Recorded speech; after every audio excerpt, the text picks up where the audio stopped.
Hello and welcome to this tutorial of shell scripting. So in last lecture we have studied the introduction about the shell scripting. In this lecture we will understand the details of shell scripting. So we start with the variables in shell.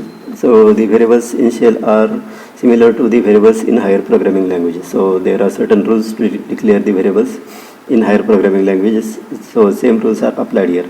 The variable name should start with any letter from A to Z, small a to Z to capital A to Z, and numbers 0 to 9, followed by the numbers 0 to 9, or one special character is allowed, that is underscore.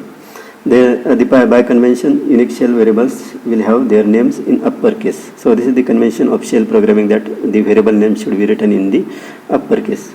Some of the examples of the valid variables are given here. For example, say dot underscore name. This is the valid because the variable name should start with underscore or the characters a to small a to Z to capital A to Z. So this is valid, this is valid, this is valid, this is valid. Then these are the examples of invalid variables. So to underscore name, the to is the number which should not start the variable name. So that's why this is invalid. This is the hyphen name. So this dash is not allowed in the variable name itself. Similarly here the dash is used, so this is also invalid variable. Then defining variable, for example, say you can use any variable at any time without considering its data type. Like in C programming or C++ or Java programming, you have to specifically mention the data type of the variable that you are about to use. For example, integer A, B, C, D if you want to assign the numbers, then character if you want to assign the characters, then string in Java if you want to assign the string data. But here in shell, you are required to just declare the name of the variable and assign the value directly without specifying its data type. For example, say here I have declared the variable as name equals to Sachin. Then shell enables you to store any value you want in variable. For example, variable 1 equals to Sachin, variable 2 equals to 100. I am not specifying any data type here, integer here, character, array, or here integer, like that. Then to access the variables, you should use a $sign. So for assigning the variable, you should not use the dollar sign, but when you are accessing the value of the variable, at that time you must use the $sign. Then there are certain read-only variables like a constant in C programming. So this read-only, for example, I am declaring variable name equals to Sachin. Then I am declaring that variable as read-only. So this statement name equals to Virat is not valid in shell script because this name is a constant or the read-only variable. So you can't modify the value like this in your program. So this is invalid statement here. So that is the use of the read-only. You can declare the constant variables or the static variables. Then next we will understand the operators in shell programming. So there are certain variations in operators from higher programming languages to shell scripting languages. So we will understand this. The operators, plus operator is given here, is used for the addition, minus for subtraction, multiplication multiplies the values, and the star operator is used along with this slash. This slash is required to use the multiplication operator.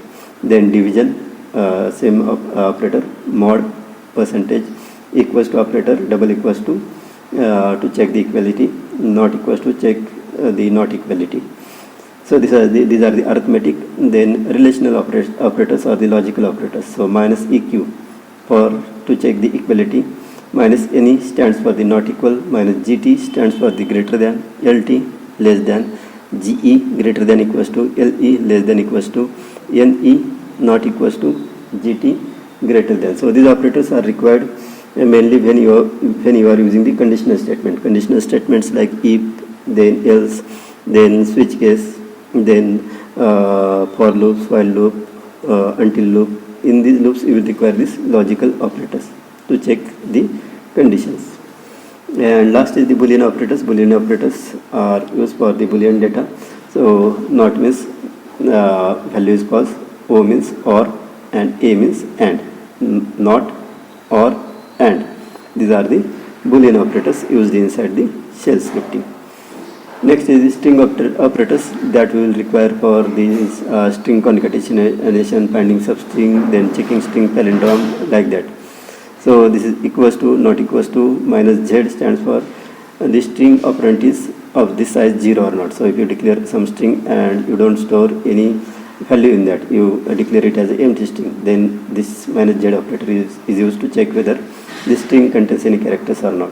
Minus n is used for the non-zero characters, and str checks if str is not empty string. So we are going to use these operators in our program so that we will understand. Next is the decision making with the help of if statement. So the if else statement is here. So if else statements are useful in decision making in higher programming languages that you might have used.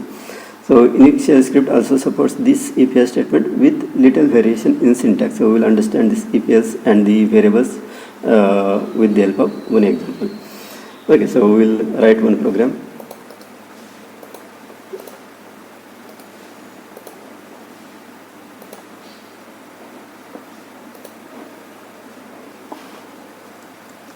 Okay, let us create program gedit.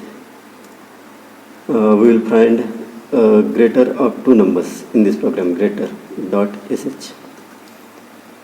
Okay, so first symbol that you use is a shebang. So shebang starts with hash bang slash bin slash sh.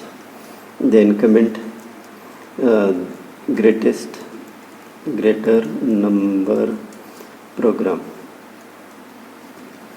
Then we will declare two variables. Let us say a equals to 10, b equals to 20.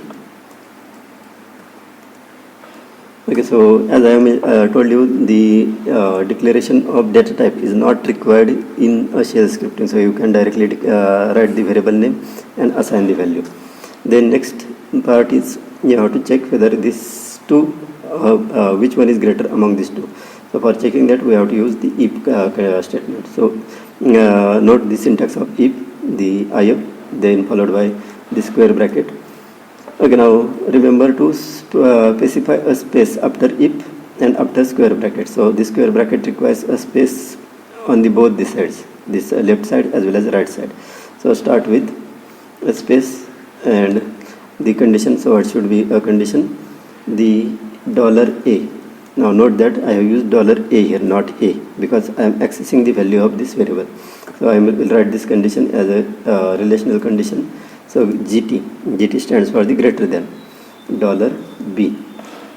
So if $a greater than $b, next here in shell scripting there are no opening brackets and closing brackets. Rather, for if statement you should use then as a starting bracket. Then echo. So what you should echo? $a is greater. So if this condition is true, that means $a is greater. And else what? Echo $b is greater. And end of if is done with the help of fi. So this is the fi statement. So save this program and try to execute this program. Close the file. So syntax to run this program is /greater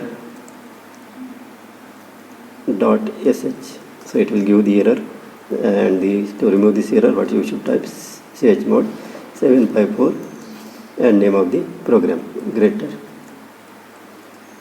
So permissions are changed. Now type the command /greater .sh.